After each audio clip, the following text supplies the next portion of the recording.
कुछ उपकरण और होते हैं, बेसिकली ये सेकेंडरी में आते हैं, लेकिन आपके एलपीएम का भाग है। आपके एलपीएम का भाग है। जैसे क्या होता है कि मेरे पास में जैसे कि आपका ये है, मेरे पास में जैसे आप ये वाला इंस्ट्रूमेंट देख रहे हो, ये वाला इंस्ट्रूमेंट देख रहे हो, इसको अपन टीट स्लाइडर के नाम से जानते हैं। कभी कभी क्या होता है कि हमारे गांव के अंदर हमारे भैंस होती है और हमें पता चलता है, हमारे पिताजी बोलते हैं, भाई बोलते हैं कि हमारी भैंस अच्छी खासी बंधी हुई थी, कल तो हमने शाम को इसका दूध निकाला है। अब रात में ऐसा क्या हुआ कि सुबह जाके देखा है तो उसका कोई थन सूज गया है ना, उसका थन सूज गया है ना, थन सूज के एकदम कठोर हो गया है।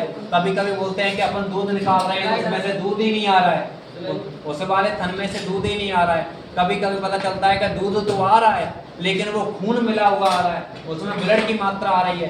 कभी कभी अपन बोलते हैं कि दूध तो आ रहा है लेकिन वो छर्रे आ रहे हैं दूध के, है ना, एक जैसी धार नहीं आ रही है, छर्रे के रूप में आ रहा है, कभी इधर जा रहा है कभी उधर जा रहा है।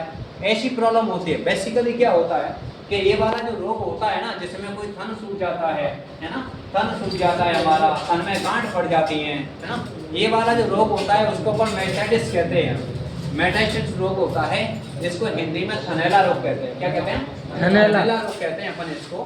बेसिकली क्या होता है कि थनैला रोग आपका 3 प्रकार का हो सकता है। जो थन की जो प्रॉब्लम है ना, वो 3 प्रकार की हो सकती है। एक प्रॉब्लम ऐसी होती है जिसमें सिर्फ थन है वो सूज जाएगा, सिर्फ थन सूज जाएगा, ठीक है। दूसरी प्रॉब्लम ये होती है कि थन सूज भी जाएगा और दूध निकालेंगे तो दूध के साथ में ब्लड की मात्रा आएगी, खून मिला हुआ अपना दूध आता है, ठीक है।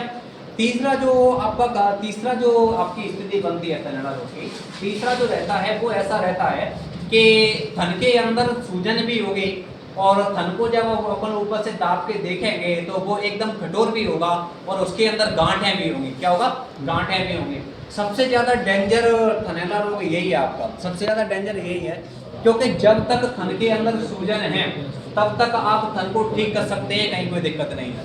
उस थन के अंदर सूजन के साथ साथ में अगर ब्लड आ रहा है तब भी आप थन को ठीक कर सकते हैं, कहीं कोई दिक्कत नहीं है। लेकिन इसकी जो थर्ड स्टेज होती है, इसकी थर्ड स्टेज होती है, इसमें क्या होता है कि थन सूज भी जाता है और थन के साथ में क्या होता है कि ब्लड वगैरह कभी कभी दूध के साथ आता है या दूध नहीं आता है और थन के अंदर गांठ बन जाती है। और गांठ बन जाती है तो वहाँ पर प्रॉब्लम हो जाती है, क्योंकि जिसके थन के अंदर गांठ बन जाती है उस थन को थोड़ा सा ठीक करना पॉसिबल नहीं होगा।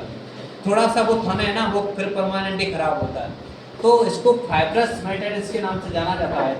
फाइब्रस मेटाइटिस कहते हैं। फाइब्रस मेटाइटिस अगर किसी पशु में हो गया तो उस थनैला रोग का इलाज करना थोड़ा सा पॉसिबल नहीं है, संभव नहीं होता है। तो गांठ वाला जो है आपका वो थोड़ा सा मुश्किल रहता है। तो ये हमारे पास में होता है, इसको अपन थन के अंदर डालते हैं, इसको थन के अंदर डालेंगे। थन के अंदर डालने के बाद में क्या होगा, इसका जो ये वाला भाग है यहाँ से क्या होगा कि अपन इसको जब पंच करते हैं तो यहाँ पे ब्लेड लगा होता है, ये ब्लेड अपन ऊपर नीचे करेंगे तो इस ब्लेड के द्वारा जो गांठ है ना वो थोड़ा सा वहाँ से कट जाएगी और कटने के बाद में हो सके कि थन सही हो जाए। लेकिन 99.99% ये रहता है कि जो जिसमें गांठ रहती है, फाइब्रस रहता है, वो थन है वो लगभग आपका ठीक नहीं हो पाता है। बाकी का थन में सूजन है और दूध आ रहा है, वो ब्लड मिला हुआ आ रहा है, रक्त वाला आ रहा है, उसको लगभग ठीक कर सकते हैं, लेकिन इसको ठीक नहीं कर सकते। एक ऐसा ही उपकरण दूसरा आता है, जिसे अपन टीट साइफन कहते हैं।